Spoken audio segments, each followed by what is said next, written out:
சமூக நீதிக்கான ஒரு அறப்போரை மேலவளவு மக்கள் முன்னெடுத்தார்கள். அரசியல் களத்தில் எமக்கான உரிமைகள், சட்டப்பூர்வமான உரிமைகள் நிலைநாட்டப்பட வேண்டும். தலையே உருண்டாலும் அது பற்றி கவலை இல்லை, உயிரை இழப்பதற்கும் நான் தயார் என்ற துணிச்சலோடு களமாடிய போராளிகள் தான் மேலவளவு முருகேசன் தலைமையில் இந்த களத்திலே பலியானவர்கள். யார் யாரையோ மாவீரர்கள் என்று நாம் சொன்னாலும் இந்த மாவீரர்கள் என்ற சொல்லுக்கு 100 விழுக்காடு பொருத்தமானவர்கள், உரித்தானவர்கள் மேலவளவு போராளிகள் தான். குறிப்பாக மாவீரன் மேலவளவு முருகேசன் தான்.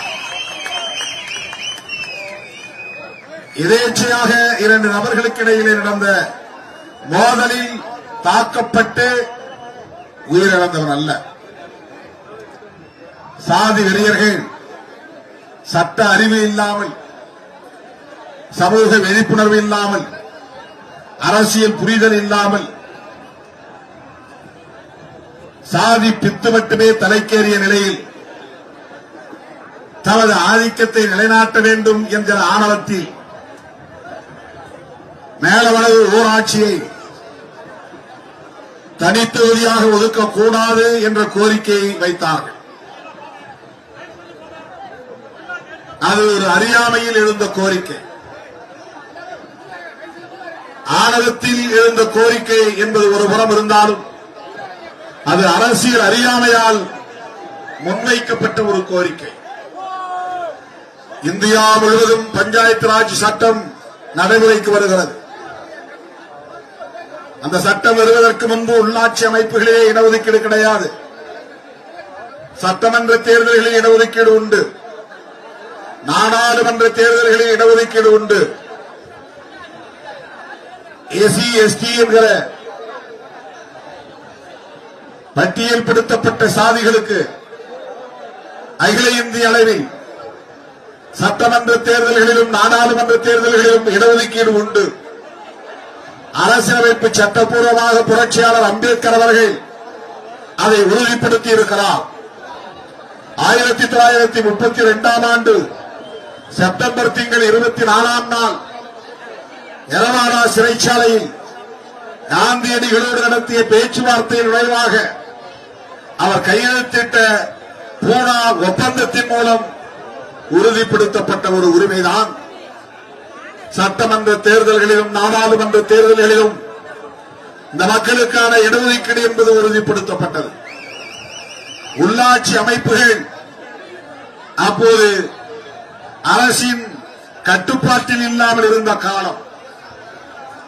அந்தந்த ஊர்களில் இருக்கிற ஆதிக்க சாதிகளை சார்ந்தவர்கள்தான் ஊராட்சி தலைவர்களாக அவர்களே அறிவித்துக் கொள்வார்கள், தேர்ந்தெடுத்துக் கொள்வார்கள்.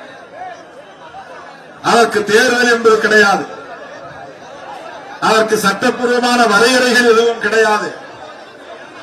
ஒரு ஊரில் எந்த சாதி பெரும்பான்மையாக இருக்கிறதோ, எந்த சாதியை சார்ந்தவர்கள் ஆதிக்கம் செய்கிறார்களோ அவர்கள் அந்த கிராமத்தின் பரம்பரையான ஊர் தலைவராக, ஊராட்சி தலைவராக இருந்து வருகிற நடைமுறை தொடர்ந்தது.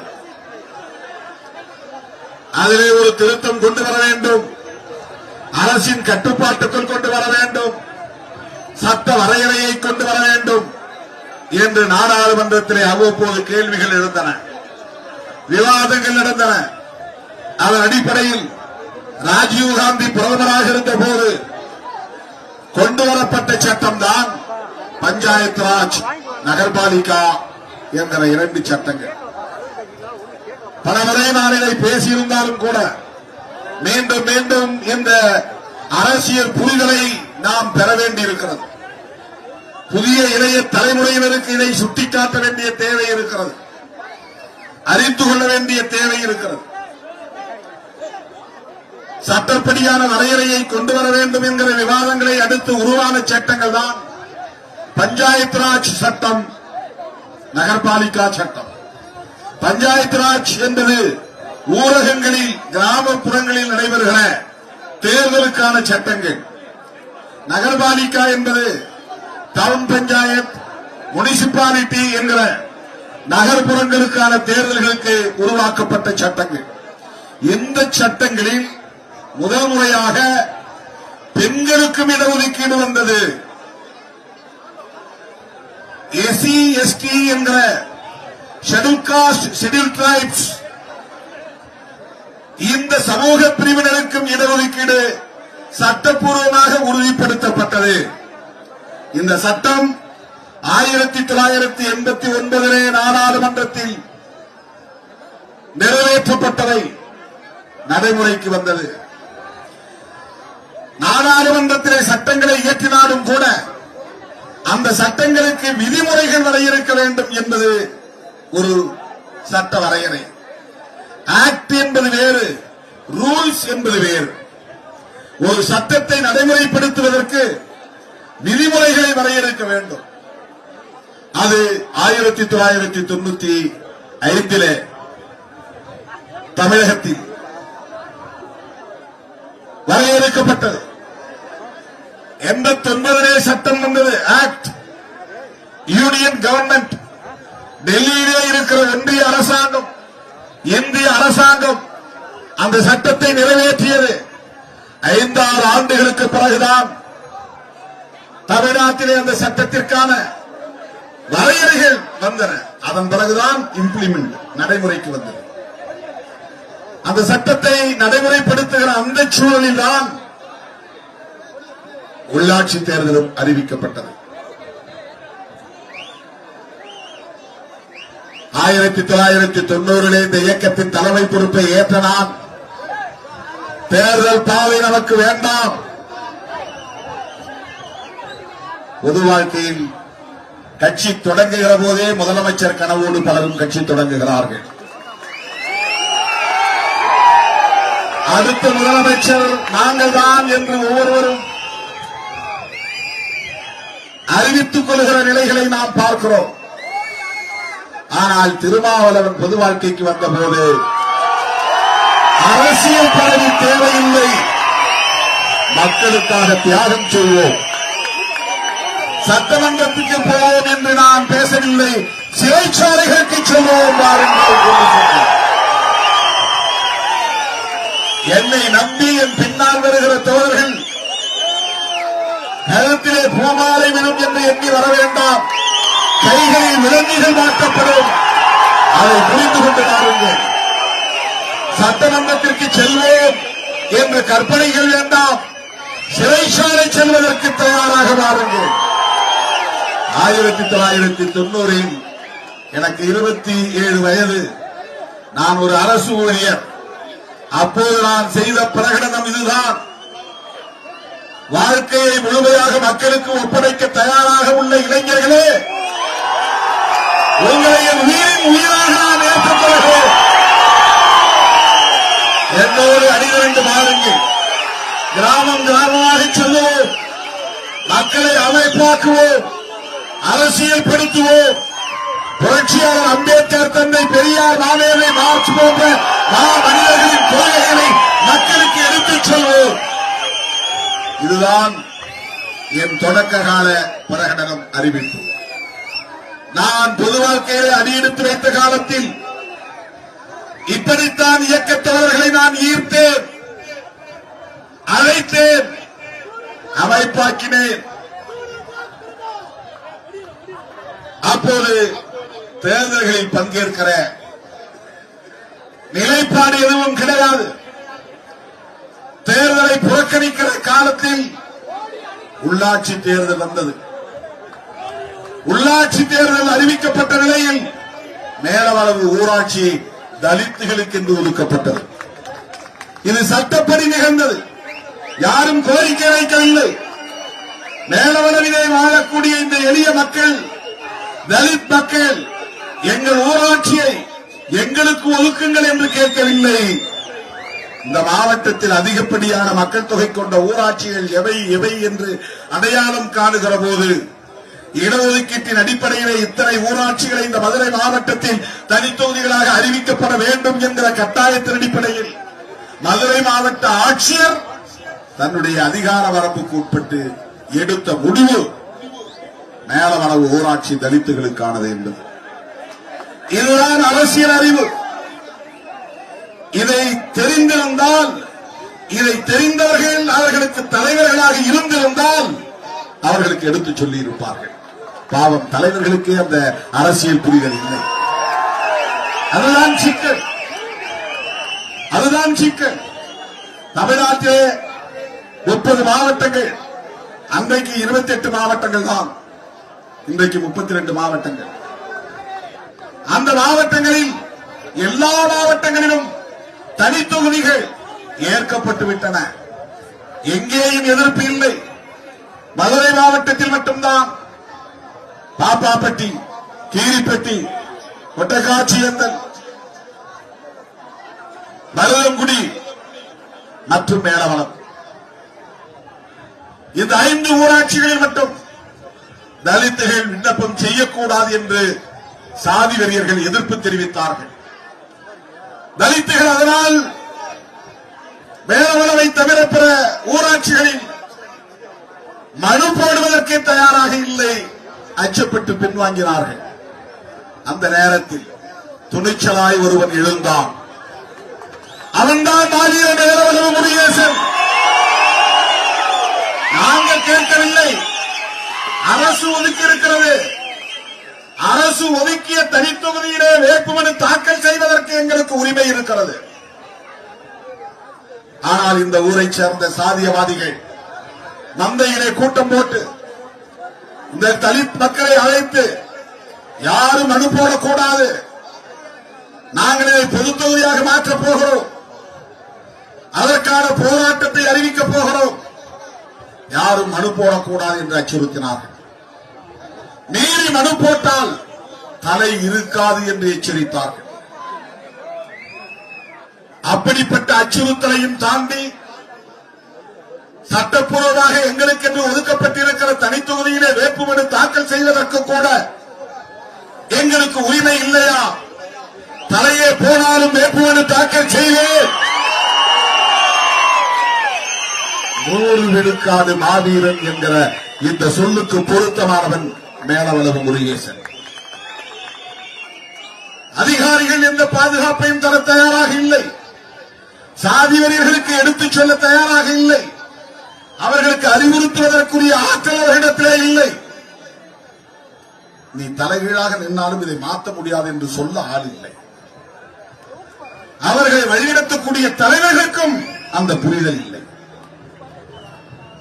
எப்பா, நீங்க இப்படி எல்லாம் கேட்க முடியாது, இந்தியா முழுக்க ரிசர்வ்டு கான்ஸ்டிட்யூன்சி இருக்கிறது, தாழ்த்தப்பட்ட தலித் மக்களுக்கு என்று ஒதுக்கப்படுகிற தொகுதிகளில் அவர்கள்தான் போட்டியிட முடியும்.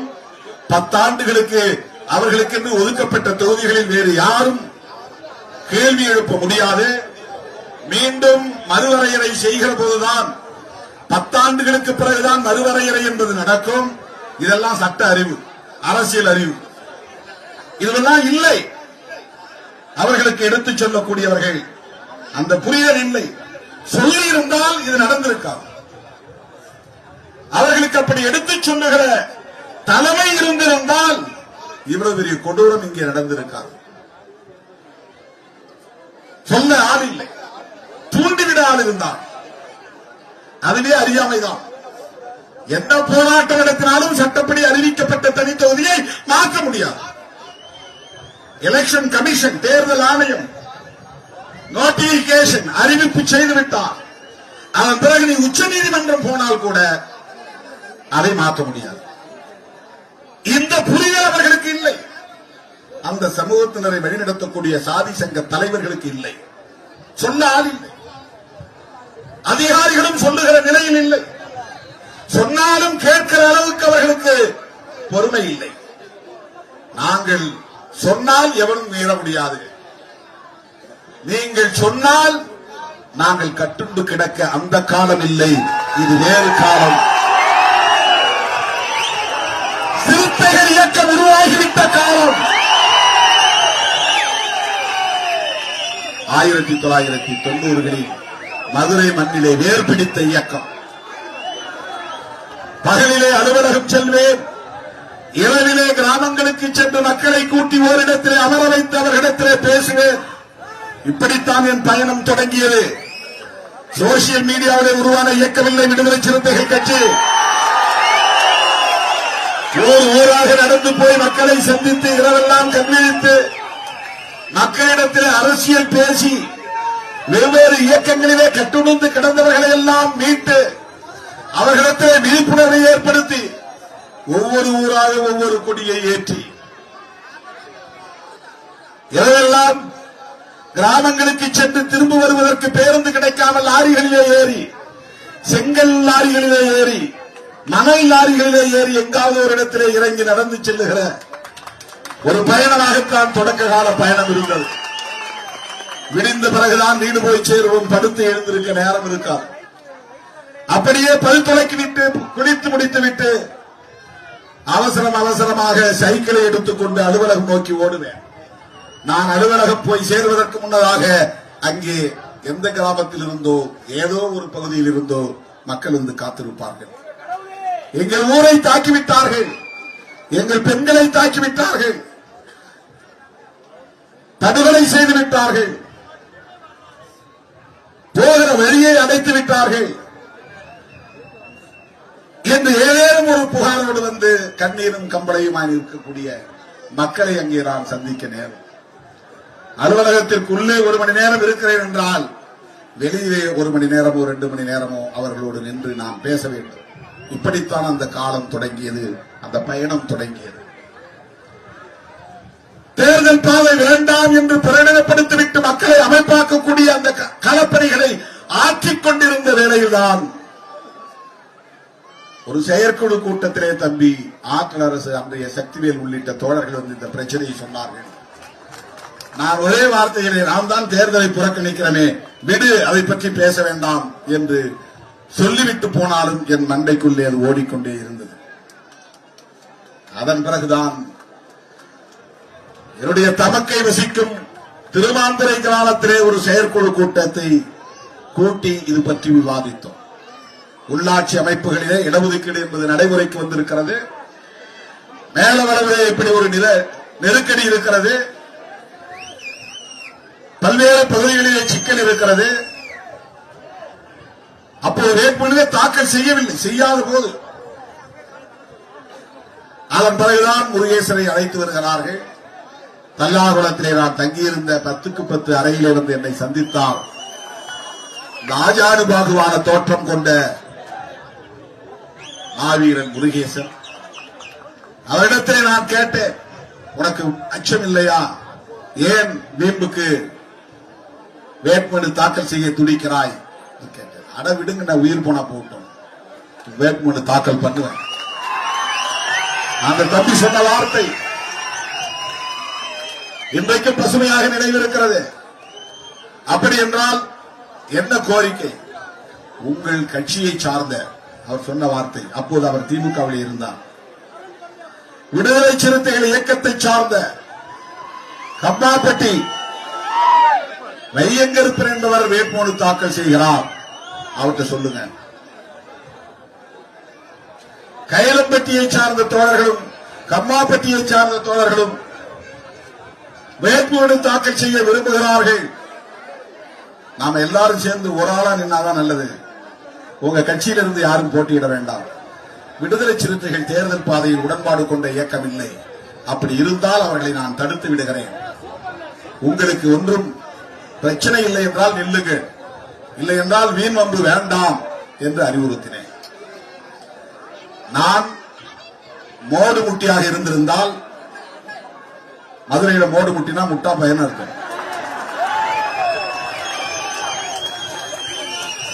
அப்படியா?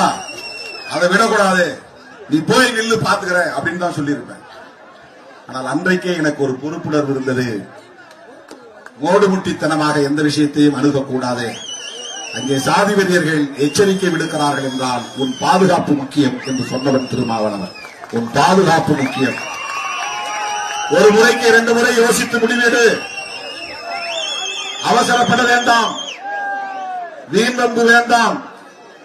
உள்ளபடியே தம்பிகள் இருக்கிறார்கள், அப்படித்தான் அவருக்கு நான் அறிவுரை சொன்னேன்.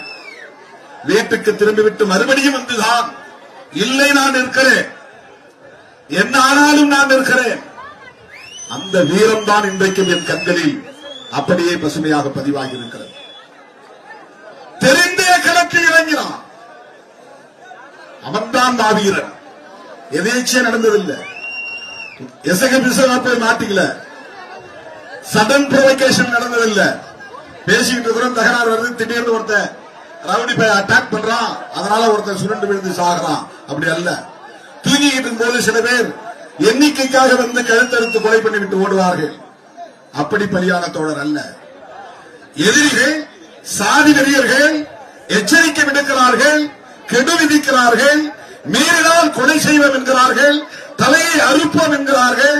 இவ்வளவு எச்சரிக்கை தெரிந்த பிறகும் நான் வேட்புமனு தாக்கல் செய்வேன் என்று முடிவெடுத்தாரே, அதுதான் ஏழவன முருகேசன், மாவீரன் முருகேசன்.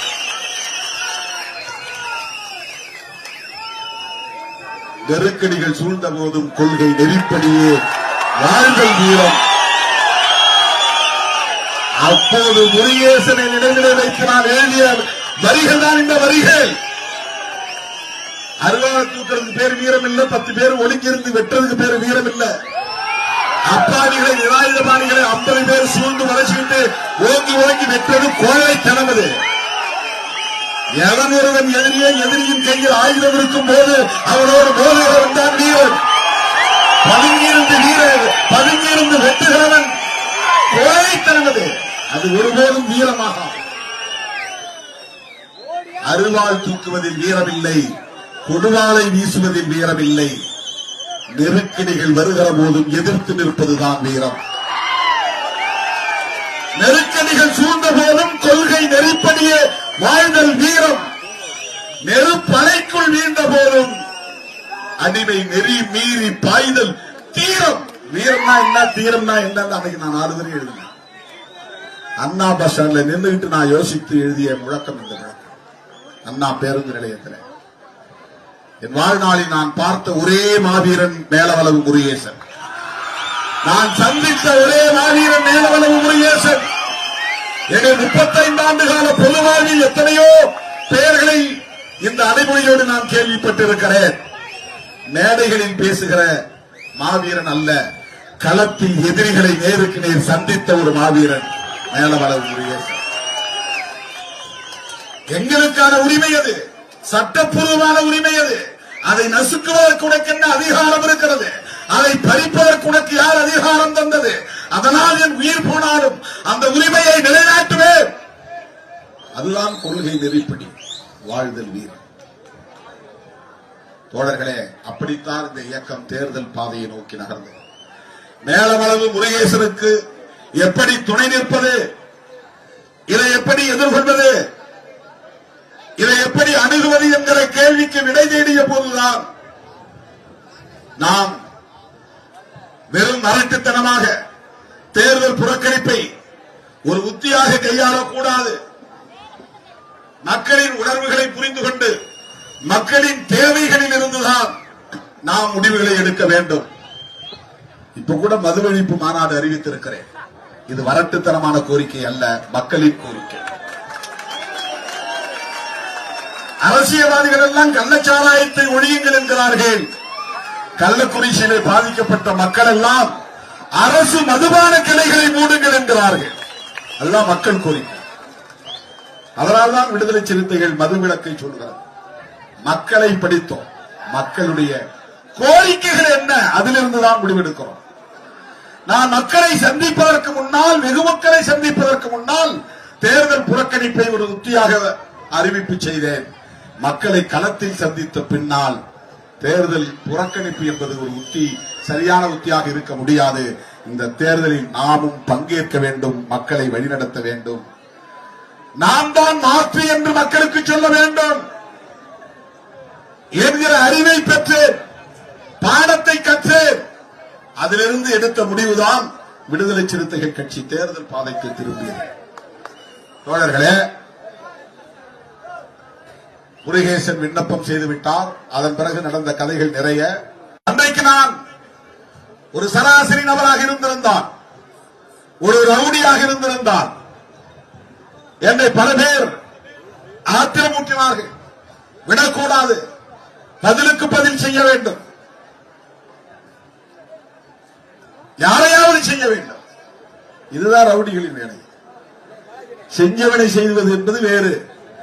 ஆனால் சாதி அடிப்படையில் எண்ணிக்கைக்கு செய்வது என்பது ரவுடித்தனம். இந்த சாதியில் 4 பேர் இருந்தா அந்த சாதியில் 4 பேர் வேணும். ஆடு மேய்க்கிறவன், கடைக்கு வர்றவன், குளிக்க போறவன், படுத்து தூங்குறவன், அப்பாவி, எவனோ ஒருத்தனை வெட்டி கணக்கு சேர்க்கிறவன். பதிலுக்கு பதில் செய்ய வேண்டும் என்ற தூண்டல் இருந்தது.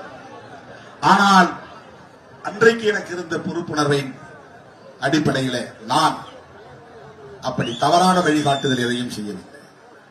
என்னோடு இருந்த தோழர்களை அழைத்து நான் அங்கே வருகிறேன், கட்டுப்பாடாக நான் அந்த கிராமத்திற்கு போக வேண்டும், அந்த உடல்களுக்கு நான் மலர் மாலை வைத்து வீரவணக்கம் செலுத்த வேண்டும், அதன் பின்னர் மக்களை திரட்டி கண்டன பேரணியை நடத்த வேண்டும், அரசியல் நடவடிக்கையாக இதை நாம் மாற்ற வேண்டும். 1997 அரசியலில் புதிதாக அடிமை எடுத்து வைத்த அந்த தொடக்க காலத்தில் இப்படித்தான் திருமாவளவன் சிந்தித்தான். தூண்டிவிடுவேன், 4 பேரை கூப்பிட்டு இந்த கையில அதை வச்சுக்க, இதை வச்சுக்க, எவனாவது கையில திம்பறவனை போட்டு தள்ளு என்று தூண்டி இருந்தால் அது மாறி மாறி வெட்டக்கூடிய ரவுடித்தனமாக மாறிடும். அது தொடர்கதையாக நீடித்திருக்கும். எனக்கு என்ன என்று நான் கண்டும் காணாமல் போகவில்லை. யாரோ எவரோ, நான் ஒரு அரசு ஊழியர், ஏதோ அம்பேத்கர் பெயரை சொல்ல வந்தேன். ஒரு இயக்கம் நடத்திக் கொண்டு அமைதியாக படித்தவர்களோடு ஹோட்டல்களிலே கூட்டம் போட்டுவிட்டு தேநீர் இருந்து விட்டு போகிற ஒரு அரசியலை செய்ய நான் கருதவில்லை. படிக்கிறவர்களை நம்பி நான் போகவில்லை. சாதாரண தோழர்கள், ஆடு மாடு மேய்க்கிற தோழர்கள், கட்டிட வேலை செய்யக்கூடிய தோழர்கள், அன்றாடம் கூலி வேலைக்கு போகக்கூடிய தோழர்கள், மரம் ஏறக்கூடிய தோழர்கள், கம்பி கட்டக்கூடிய தோழர்கள், இவர்கள் தான் என்னை சுற்றி இருந்தார்கள். இவர்களைத்தான் நான் நம்பினேன், இவர்களைத்தான் நான் அரசியல் படுத்தினேன். இவர்களை வைத்துத்தான் மதுரை மண்ணிலே, மதுரை மாநகர் வீதிகளிலே இந்த படுகொலைகளை கண்டித்து, சென்னகரம்பட்டி படுகொலை, அடுத்து மேலவளவு படுகொலை, சுவரொட்டிகளை அச்சிட்டு ஓட்டினோம். மதுரையிலிருந்து ஊர் ஊராக செல்லுகிற புறநகர் பகுதிகளுக்கு செல்லுகிற பேருந்துகளில் சிறுத்தை எம்பளம் சின்னம் பொறித்த சுவரொட்டிகள் பறந்தன. துண்டறிக்கைகள் போட்டுக் கொடுத்தோம். 2000 பேர் 3000 பேர் என்று திரட்டி பேரணிகளை நடத்தினோம். மதுரை வீதிகளில் சிறுத்தைகள் அணிவகுப்பு என்று பிரகடனம் செய்தோம். முதலில் மதுரை வீதிகளில் இப்படி ஒடுக்கப்பட்டவர்கள் அமைப்பாய் திரண்டு அணிவகுத்த நிகழ்வுகளை நடத்திய இயக்கம் விடுதலை சிறுத்தைகள் கட்சி. அரசியல் கொடுக்கும். யோசிச்சு பாருங்க, நான் 4 பேரை தூண்டி விட்டு அதுக்கு தயாரா இருக்கிற பையங்களை இதை போய் செய்யுங்க, அதை போய் செய்யுங்க சொல்லி இருந்தால் இந்த 35 ஆண்டு காலம் தாக்குப்பிடித்து இப்படி ஒரு இயக்கத்தை நடத்தி இன்றைக்கு நாடாளுமன்றத்தில் போய் அடியெடுத்து வைத்திருக்க முடியுமா என்பதை எண்ணி பார்க்கிறேன். மதுரை மண்ணிலே தொடங்கிய இயக்கம் விவேகானந்தா காலனியிலே தனிமையிலே இருந்த ஒரு வீட்டிலே உட்கார்ந்து நான் தனியே ஒரு பேப்பரிலே வரைந்த கொடி இன்றைக்கு நாடாளுமன்றத்திலே பறக்கிறது. விடுதலை சிறுத்தைகளின் கொடி டெல்லியிலே பறக்கிறது. அன்னைக்கு நான் நினைத்து பார்க்கவில்லை. இந்த நீலத்தையும் சிவப்பையும் இணைத்த போது பொதுவாக அம்பேத்கர் இயக்கம் என்றால் நீலக்கொடிதான். அதிலே சரிபாதியாக சிவப்பை சேர்த்தவன் திருமாவளவன். முதலிலே இந்திய அரசியலிலே மார்க்சியத்தை இணைக்க வேண்டும், இடதுசாரி அரசியலை இணைத்து செல்ல வேண்டும், பெரியாரியத்தை இணைத்து செல்ல வேண்டும்.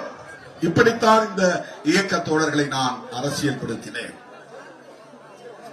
மேலவளவு படுகொலையை கண்டித்து மதுரையிலே இயக்கம் நடத்திய விடுதலை சிறுத்தைகள் முதல் முறையாக சென்னை தலைநகரத்திலே மிகப்பெரிய பேரணியை நடத்தினோம். நாடு திரும்பி பார்த்தது. அடுத்த நாள் காலையிலே எல்லா பத்திரிகைகளிலும் தலைப்புச் செய்தி, சென்னையிலே நடத்திய பேரணி. எப்படி 7 பேர் படுகொலையானது முதல் பக்க செய்தியாக தலைப்புச் செய்தியாக வந்ததோ அதை போல ஜூலை 23, 1997 சென்னை மாநகரத்திலே விடுதலை சிறுத்தைகள் நடத்திய பேரணி பெரியமேட்டிலே தொடங்கி கன்னியாகுமரத்திலே போய் முடிந்தது. ஏறத்தாழ 8 கிலோமீட்டர் 10 கிலோமீட்டர் தூரம் பேரணி. அந்த பேரணியில் தான் விடுதலை சிறுத்தைகள் யார் என்பது உலகத்திற்கு தெரிய வந்தது, வெளிச்சத்திற்கு தெரிய வந்தது. அதன் பிறகுதான் இது நாடு பேசுகிற ஒரு பேசுவிடும் பொருளாக மாறியது. வழக்கமாக தலித்துகள் கொல்லப்பட்டால் நண்டு நத்தைகளை மிதித்துவிட்டு போனால் காலால் தள்ளிவிட்டு போவதை போல் இந்த ஒடுக்கப்பட்ட மக்கள் படுகொலை செய்யப்பட்டாலும் கூட 174 சிஆர்பிசி போடுகிற துறையாகத்தான் காவல்துறை இருந்தது. எவ்வளவு பெரிய பச்சை படுகொலையாக இருந்தாலும் காவல்துறைக்கு ஒரு ஸ்டாண்டிங் ஆர்டர் 174 சிஆர்பிசி. 174 சிஆர்பிசி யாருன்னு தெரியல, யாரோ வெட்டிட்டு போயிட்டாங்க, இனிமே நாங்க விசாரிச்சு குற்றவாளியை கண்டுபிடிச்சு அதை கொலை வழக்கா இல்லையா என்று புலன் விசாரணை செய்து பிறகு அந்த வழக்கை பதிவு செய்வோம். இந்த ஆணவம் காவல்துறையிலே இருந்தது, இந்த அலட்சியம் காவல்துறையிலே இருந்தது. ஒடுக்கப்பட்ட மக்களை யாரும் கொலை செய்யலாம், ஒடுக்கப்பட்ட மக்களின் குடிசைகளை யாரும் கொளுத்தலாம், ஒடுக்கப்பட்ட மக்களின் குடியிருப்புகளுக்குள்ளே யாரும் நுழைந்து தாக்குதல் நடத்தலாம், போலீசும் நுழைந்து தாக்கும், சாதி வெறியர்கள் தாக்குவார்கள், எந்த கொடுமையும் அரங்கேறும். ஆனால் காவல்துறை சாதாரண வழக்குகளில் குற்றவாளிகளை தப்ப விடுவார்கள். அதில் ஒரு தீவிரம் இருக்காது. அந்த வன்கொடுமை தடுப்பு சட்டம் 1984 வந்தது. 95 அதற்கு வரையறைகள் வந்தன. வன்கொடுமை தடுப்பு சட்டம், நான் முதலில் பஞ்சாயத்து ராஜ் என்று சொன்னேன். வன்கொடுமை தடுப்பு சட்டம், பஞ்சாயத்து ராஜ் சட்டத்தின்படி இடஒதுக்கீடு வந்தது, அது உடனே நடைமுறைக்கு வந்தது. இந்த வன்கொடுமை தடுப்பு சட்டம் 89 வந்தது. அதற்கான நடைமுறை 95 சட்டம் இயற்றப்பட்டது. அந்த சட்டத்தை நடைமுறைப்படுத்த வேண்டும் என்பதுதான் நம்முடைய கோரிக்கையாக இருந்தது. 97 படுகொலையில 97 படுகொலையில மேலவரவு படுகொலையில அந்த சட்டத்தை போடுவதற்கு கூட காவல்துறையிடம் போராட வேண்டியிருந்தது. பொதுவா ஒரு செக்ஷன் போடுவாங்க, போட்டாங்க SC/ST ஆக்ட் 3110. 3 என்றால் செக்ஷன், 1 அதுல இருக்க கிளாஸ், 10 சப் கிளாஸ். 3வது பிரிவு செக்ஷன், 1வது கிளாஸ் அதில் உள்ள துணை பிரிவு, 10வது உபப்பிரிவு அதில் உள்ள இன்னொரு துணை பிரிவு. 3110 அப்படின்னா என்னன்னா சாதியை சொல்லி இழிவாக பேசினான் அப்படிங்கிற பிரிவு. கொலை நடந்தாலும் இதுதான் போடும் போலீஸ். பாலியல் வன்கொடுமை செய்தாலும், ரேப் கற்பழிப்பு நடந்தாலும் இதுதான் போடும் போலீஸ். தீவைப்பு நடந்தாலும் இதுதான் போடும் போலீஸ். இந்த போலீஸ் எவ்வளவு பயஸ்டா இருந்தாங்கிறது புரிஞ்சுங்க. பயஸ்னா ஒரு சார்பா, சாதி வெறியர்களுக்கு சார்பாகத்தான் இருக்கும் காவல்துறை. அது எந்த ஆட்சி இருந்தாலும் காவல்துறையை நேரா கொண்டு வர்றதுக்கே நம்ம போராட வேண்டி இருக்கிறது. சட்டப்படி நடங்க, அதுக்கே நாம் போராட வேண்டி இருக்கிறது. மர்டர் நடந்தா மர்டர்னு போடு. ஆனா தலித்துகள் கொல்லப்பட்டால் எடுத்த எடுப்பில் 174 சிஆர்பிசி. 174னா 174 சிஆர்பிசி ஒரு சட்டம், கிரிமினல் ப்ரொசீஜர் கோடு, குற்றவியல் நடைமுறை சட்டம். எப்படி நீதிமன்றம் நடக்கணும், எப்படி போலீஸ் வழக்கு பதிவு செய்யணும், எப்படி அவங்க செயல்படணும்னு அவங்களுக்கு அறிவுரை சொல்லக்கூடிய ஒரு சட்டம், வழிகாட்டக்கூடிய ஒரு சட்டம். அந்த சட்டத்துல 174வது பிரிவு என்ன சொல்லுதுன்னா, ஒரு பாடி கிடைச்சுன்னா எடுத்த எடுப்பிலே அந்த செக்ஷன்ல வழக்க பதிவு பண்ணி அந்த பாடியை கைப்பற்றி, அந்த உடலை கைப்பற்றி, பிணத்தை கைப்பற்றி புலன் விசாரணை மேற்கொள்ளணும். புலன் விசாரணை மேற்கொள்றதுக்கு ஐஓன்னு சொல்லுவாங்க, இன்வெஸ்டிகேஷன் ஆபீசர். அவர் யாருன்னா இன்ஸ்பெக்டர் தான். ஆனா இந்த வன்கொடுமை தடுப்பு சட்டம் வந்த பிறகு இன்ஸ்பெக்டர் ரொம்ப பயஸ்டா இருப்பாங்க, சாதியவாதிகளா இருப்பாங்க, அவங்க ஒரு சார்பா நடந்துக்குவாங்க, தலித்துகளுக்கு எதிராக இருப்பாங்கிறதுனால அந்த வன்கொடுமை தடுப்பு சட்டத்திலேயே டிஎஸ்பி தான் அதை விசாரிக்கணும், SC/ST ஆக்ட்னா டிஎஸ்பினா ஒரு அதிகாரி கொஞ்சம் நேர்மையா இருப்பாங்கன்னு ஒரு நம்பிக்கை. அவங்க இருக்க மாட்டாங்க, அது வேற. அதிகாரிகள் நேர்மையா இருப்பாங்க எப்போ அங்க இங்க ஒண்ணு தான், ரொம்ப ரொம்ப கம்மி. அது ஒரு 10% பேர் தான் சட்டத்துக்கு மரியாதை கொடுத்து நீதி தவறாம நடக்கணும்னு நினைக்கக்கூடியவங்க. மற்றவங்க வலுவா இருக்கிற பக்கம் சாஞ்சிருவாங்க. எந்த சாதி ஆதிக்கமா இருக்கோ அந்த சாதிக்கு சலாம் போட்டு நீங்க நினைக்கிற மாதிரி நான் அந்த கேஸ மூடிடுறேன், கேஸ் போடுற மாதிரி போடுறேன், உங்க மேலையும் சேர்த்து போடுறேன். வரும்போது ஏர்போர்ட்ல சொன்னாங்க, ராமநாதபுரம் மாவட்டம் சம்பகுளம் கிராமத்துல சாதி வீரர்கள் கொடிக்கம்பத்தை உடைச்சிட்டான், ட்ரில்லிங் வச்சு குடிநீர் தொட்டியை உடைச்சிட்டான். போலீஸ் வழக்கு போறான். தெருவுக்கு உடைச்ச மேலும் கேஸ், புகார் கொடுக்க போன பேரும் கேஸ். உடைச்சவன் 3 பேர் மேல கேஸ், புகார் கொடுத்தவன் 13 பேர் மேல கேஸ். இதுதான் போலீஸ் நாணயம்.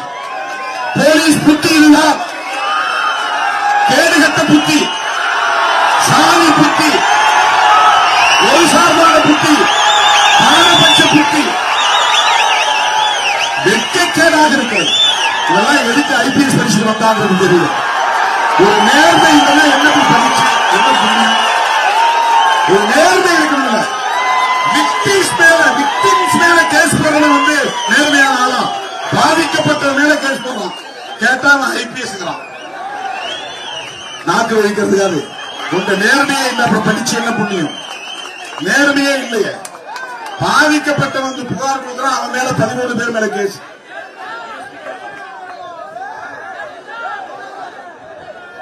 அங்க இருக்கிற டிஎஸ்பி கீழே அவ்வளவு காரணம் யாருன்னு தெரியல. யாரா இருந்தாலும், எந்த சாதிக்காரனா இருந்தாலும் போலீஸுக்குன்னு ஒரு கேரக்டர் இருக்குது, போலீஸுக்குன்னு ஒரு புத்தி இருக்கு, ஒரு ஆட்டிடியூட் இருக்கு.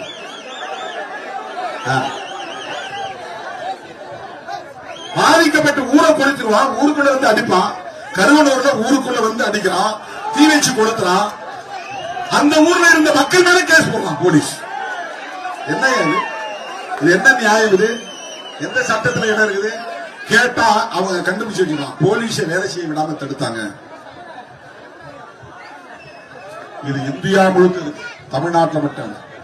இப்ப மேலவளவு படுகொலை நடந்த நேரத்தில் மதுரையிலே நாம் சென்னையிலே பேரணி நடத்துறோம். அதே ஆகஸ்ட் மாதம் 23ஆம் தேதி, அதே வருஷம் ஆகஸ்ட் 8ஆம் தேதி மேலூர்ல பேரணி நடத்தும். மதுரையில் நடத்துறது இல்லாம இன்னைக்கு ஏதாவது சோசியல் மீடியாவில் ஏதோ எழுதிட்டு இருக்கிறாங்க வரலாறு மாத்தி. அந்த மேலூரில் நடந்த பேரணியில காவல்துறை தடியடி நடத்திச்சு, நம்மள அடிச்சு சிதற வைக்கிறாங்க. பேரணி அமைதியா 1 by 1 காலேஜ் கிரவுண்ட்ல இருந்து வருது, கவர்மெண்ட் ஆர்ட்ஸ் காலேஜ். அங்க இருந்து நாங்க பேரணி புறப்பட்டுங்க போலீஸ் ஸ்டேஷன் நோக்கி வரோம். பேரணி முடிய போற நேரத்துல போலீஸ் தடியடி நடத்தி பாதி கும்பலை பிரிச்சு பயங்கரமா தாக்குதல் நடத்துறாங்க. அப்ப நான் போலீஸ் சண்டை போறேன். என்ன போலீஸ் எஸ்பிக்கு பாதுகாப்பா இருந்த ஆயுத போலீஸ்காரன் என் மண்டைய ஓங்கி அடிக்கிறது வந்தாங்க. அந்த எஸ்பி அன்னைக்கு நல்ல வேலை 2 கையாளி தடுத்து என் மேல அடிவிடாம தடுத்தார். ஆனாலும் மேல விழுந்துச்சு, மண்டையில விழல, அடிச்சாங்க. என்ன கோரிக்கை? வன்கொடுமை தடுப்பு சட்டத்தை நடைமுறைப்படுத்து. இதுதான் கோரிக்கை. இப்படித்தான் போராடினோம். பதுங்கியிருந்து ஒளிந்திருந்து கூலிப்படையிடம் தூண்டிவிட்டு பதிலுக்கு பதில் செய்யுங்கள் என்று ரவுடித்தனத்தை தூண்டவில்லை விடுதலை சிறுத்தைகள் கட்சி. திருமாவளவன் மேலவளவு படுகொலையை நாடே பேச வைக்கக்கூடிய வகையில் அரசியல் படுத்திய இயக்கம் விடுதலை சிறுத்தைகள் கட்சி. வட மாவட்டங்களில் கிளைகள் ஆரம்பிக்கப்படாத நிலையிலே கூட பல மாவட்டங்களில் விடுதலை சிறுத்தைகளின் எழுச்சி மாபெரும் போராட்டமாக மாறியது. கடலூர் மாவட்டம் மிக பெருமளவிலே இந்த படுகொலையை கண்டித்து பேரணிகள், ஆர்ப்பாட்டங்கள், சாலை மறியல்கள் என்று களத்திலே இறங்கிய மாவட்டம். தோழர்களே, இதுவெல்லாம் நாம் கடந்து வந்த பாதைகள். இன்றைக்கு நம்முடைய தோழர்கள் சொன்னதை போல 4 சட்டமன்ற உறுப்பினர்களையும் 2 நாடாளுமன்ற உறுப்பினர்களையும் பெற்று தேர்தல் ஆணையத்தின் சட்ட வரையறையின்படி அங்கீகாரத்தை பெற்ற இயக்கமாக பேரியக்கமாக விடுதலை சிறுத்தைகள் கட்சி தவிர்க்க முடியாத ஒரு அரசியல் சக்தியாக எழுச்சி பெற்றிருக்கிறது. தமிழ்நாட்டில் மட்டுமின்றி கேரளா, ஆந்திரா, தெலுங்கானா, கர்நாடகா, மகாராஷ்டிரா என்று சிறுத்தைகளின் கொடி இன்றைக்கு கிராமப்புறங்களில் பறக்கிறது. அகில இந்திய அளவில் இந்தியா கூட்டணி என்கிற ஒரு மாபெரும் கூட்டணியில் 28 கட்சிகளில் ஒரு கட்சியாக விடுதலை சிறுத்தைகள் கட்சி இன்றைக்கு அங்கம் வகிக்கிறது. மோடிக்கு எதிரான அரசியலை விதைத்ததில், அரசமைப்பு சட்டத்திற்கு ஆபத்து என்கிற கருத்தை பரப்பியதில் விடுதலை சிறுத்தைகளுக்கு மாபெரும் பங்கு உண்டு. கடந்த 10 ஆண்டுகளாக விடுதலை சிறுத்தைகள் பேசிய அரசியல் இன்றைக்கு இந்தியா முழுவதும் பேசப்படுகிறது. நாடாளுமன்றத்தில் ராகுல் காந்தி உட்பட ஒவ்வொருவரும் இன்றைக்கு அரசமைப்பு சட்டத்தை உயர்த்தி பிடிக்கிறார்கள் என்றால் அந்த அரசமைப்பு சட்டத்தை உயர்த்தி பிடித்த இயக்கம் இந்தியாவிலேயே முதலாக உயர்த்தி பிடித்த இயக்கம் விடுதலை சிறுத்தைகள் கட்சி. மோடி முதன்முறையாக பிரதமர் ஆனதும் அடுத்த ஓரிரு ஆண்டுகளில் டிமானிட்டைசேஷன் 500 ரூபாய் நோட்டு செல்லாது, 1000 ரூபாய் நோட்டு செல்லாது என்று அறிவித்தவுடன் மோடியால் அரசமைப்பு சட்டத்திற்கு ஆபத்து என்று சொல்லி பாண்டிச்சேரியிலே லட்சம் பேரை திரட்டி அரசமைப்பு சட்ட பாதுகாப்பு மாநாட்டை நடத்திய இயக்கம் விடுதலை சிறுத்தைகள் கட்சி. இது காங்கிரசுக்கும் பிஜேபிக்கும் நடக்கிற யுத்தம் இல்லை. இது காங்கிரசுக்கும் இடதுசாரிகளுக்கும் இடையே நடக்கிற யுத்தம் இல்லை. இது பிஜேபிக்கும் அரசமைப்பு சட்டத்திற்கும் இடையே நடக்கிற யுத்தம். இதை பிரகடனம் செய்தவன் திருமாவளவன், செய்த இயக்கம் விடுதலை சிறுத்தைகள் கட்சி. ஆர்எஸ்எஸ்க்கும் அரசமைப்பு சட்டத்திற்கும் இடையிலே நடக்கிற யுத்தம் அப்படி பிரகடனம் செய்தோம். தோழர்களே, இன்றைக்கு ஊர் ஊராக ராகுல் காந்தி அரசமைப்பு சட்டத்திற்கு ஆபத்து என்று எடுத்து முழங்கக்கூடிய ஒரு நிலையை இந்திய அரசியல் சந்தித்திருக்கிறது என்று சொன்னால் அதை தொடங்கி வைத்த இயக்கம் விடுதலை சிறுத்தைகள் கட்சி. அதை பெருமையோடு சொல்ல நான் கடமைப்பட்டிருக்கிறேன். பேசாத கூட்டம் இல்லை, பேசாத மாநாடு இல்லை. சேவ் கான்ஸ்டிடியூஷன் கான்பரன்ஸ் என்ற பெயரிலே அரசமைப்பு சட்டத்தை பாதுகாப்போம் என்கிற மாநாடு ஆந்திராவிலே 4-5 இடங்களில் நடந்தது. கர்நாடகாவிலே நடந்தது, தெலுங்கானாவிலே நடந்தது, கேரளாவிலே மூணாறிலே நடந்தது, டெல்லியிலே அறிவார்ந்தவர்கள் கூடிய அரங்குகளில் முழங்கினோம். புரட்சியாளர் அம்பேத்கர் அவர்கள் வகுத்தளித்த அரசமைப்பு சட்டத்திற்கு ஆபத்து. இன்றைக்கு என்ன நிலை?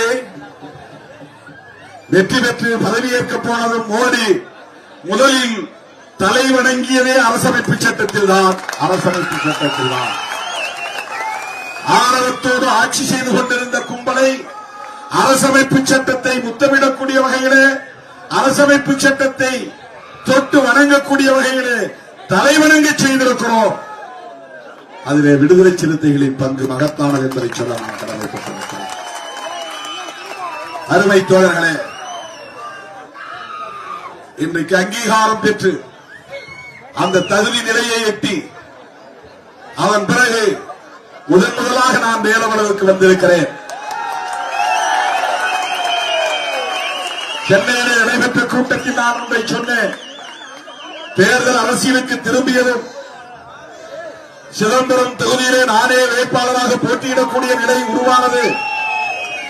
15 நாள் இடைவெளியில் ஒரு வேட்பாளராக நான் போய் நின்றதும் மக்களிடையே எழுந்த எழுச்சியை கண்டு பொறுத்துக் கொள்ள முடியாத சாதிவரியர்கள் தலித் மக்களை குறிவைத்து தாக்கினார்கள். 15 கிராமங்கள் முற்றாக எரிக்கப்பட்டு சாம்பலாக்கப்பட்டன.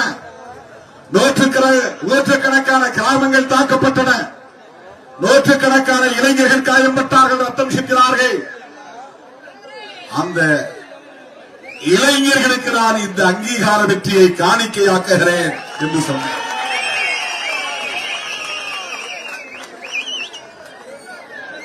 அந்த இளைஞர்களுக்கு காணிக்கையாக்கிய இந்த அங்கீகாரத்தை மேலவளவு மண்ணிலிருந்து மேலவளவு போராளிகளின் காலடியிலும் நான் காணிக்கை செய்கிறேன். விடுதலை சிறுத்தைகள் கட்சி இன்றைக்கு தவிர்க்க முடியாத ஒரு அரசியல் சக்தியாக எழுச்சி பெற்றிருக்கிறது. விடுதலை சிறுத்தைகள் கட்சி இன்றைக்கு பாராளுமன்றத்திலே வீசிக்க என்று சபாநாயகர் உச்சரிக்கக்கூடிய நிலை, எதிர்க்கட்சிகள் உச்சரிக்கக்கூடிய நிலை, அந்த உச்சத்தை தொட்டிருக்கிறோம்.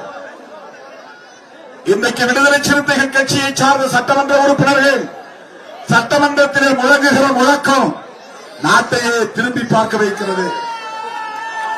4 பேரும் பேசுகிற அரசியல் அரங்கிலே அதிர்வலைகளை ஏற்படுத்துகிறது.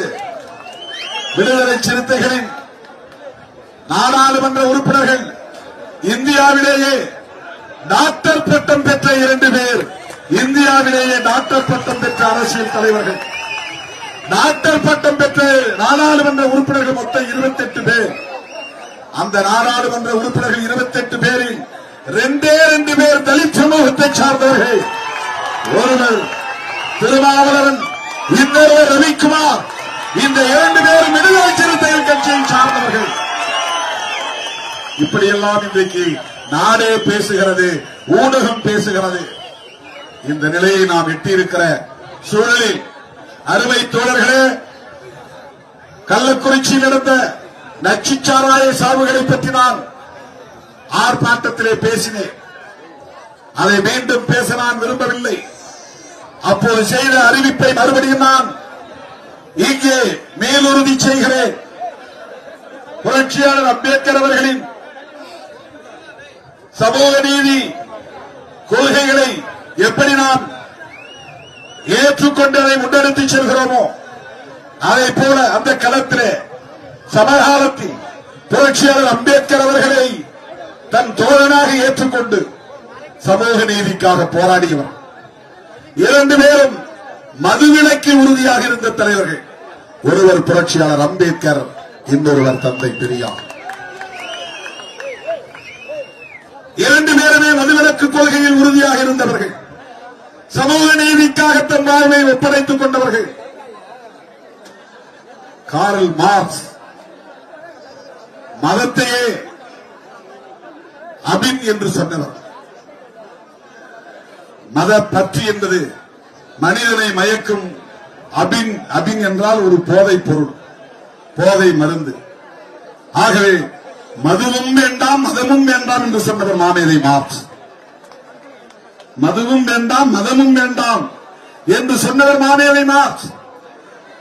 அம்பேத்கர், பெரியார், மார்க்ஸ் என்கிற அந்த மாமனிதர்களின் கொள்கை வழியிலே இயங்குகிற இயக்கம் தேர்தல் அரசியலில் இதனால் எந்த பின்னடைவு ஏற்பட்டாலும் ஒருபோதும் கவலைப்படாது விடுதலை சிறுத்தைகள் கட்சி. முழு மதுவிலக்கிலே உறுதியாக இருக்கிறோம். 2015 முழு மதுவிலக்கை கோரி மகளிர் மாநாட்டை நடத்தினோம். அண்மையிலே வெல்லும் ஜனநாயக மாநாட்டை நடத்தினோம். உலகமே திரும்பி பார்த்தது, சிறுத்தைகளின் கட்டுப்பாட்டை கண்டது. எங்கிருந்து வருகிறார்கள் இவர்கள்? புற்றீசல் போல் வந்து கொண்டே இருக்கிறார்கள். நள்ளிரவு 12 மணியை தாண்டியும் கும்பல் களையவில்லை. வெல்லும் ஜனநாயகம் என்று முழங்கினோம். வென்றது ஜனநாயகம். 234 தொகுதிகளிலே இன்றைக்கு இந்தியா கூட்டணி வெற்றி பெற்றிருப்பது ஜனநாயகத்தின் வெற்றிதான். அதை போல நாட்டின் கவனத்தை ஈர்க்கிற ஒரு மாபெரும் மாநாட்டை நாம் நடத்த திட்டமிட்டிருக்கிறோம். முழுக்க 100 விழுக்காடு பெண்கள் பங்கேற்கிற மாநாடு, மகளிர் மாநாடு, மது ஒழிப்பு மகளிர் மாநாடு. செப்டம்பர் 17 பெரியார் பிறந்த நாளில் இடம் பின்னர் அறிவிக்கப்படும். பெரும்பாலும் விழுப்புரம் மாவட்டம் அல்லது கள்ளக்குறிச்சி மாவட்டம் அந்த பகுதியில் ஒருங்கிணைக்கப்படலாம். தேதியை 2 நாட்களில் நான் அறிவிக்க இருக்கிறேன். அந்த மாநாட்டுக்கான பல களப்பணிகளை உடனே நாம் தொடங்க வேண்டும். எல்லா மாவட்டங்களில் இருந்தும் ஆயிரக்கணக்கான மகளிரை நாம் அணிதிரட்டி வர வேண்டும். மேலவளவு மகளிரும் மாநாட்டுக்கு வர வேண்டும். மாவீரன் முருகேசன் அவருடைய தலைமையில் களப்பலியான அந்த 7 பேருக்கும் இந்த பகுதியில் சாதி வெறியர்களால் படுகொலை செய்யப்பட்ட தோழர்கள் அனைவருக்கும் இந்த வீரவணக்க நாடி வீரவணக்கம் செலுத்தி சனாதனத்தை வேறறுக்க சமத்துவத்தை வென்றெடுக்க உறுதியேற்கிறோம் உறுதியேற்கிறோம் உறுதியேற்கிறோம் என்பதை சொல்லி அனைவரும் பாதுகாப்பாக வீடு திரும்ப வேண்டும் என்று வேண்டுகோள் விடுத்து விடைபெறுகிறேன். நன்றி, வணக்கம். வீர வணக்கம், வீர வணக்கம். மேலவளவு முருகேசனுக்கு, அரசியல் உரிமை போராளிகளுக்கு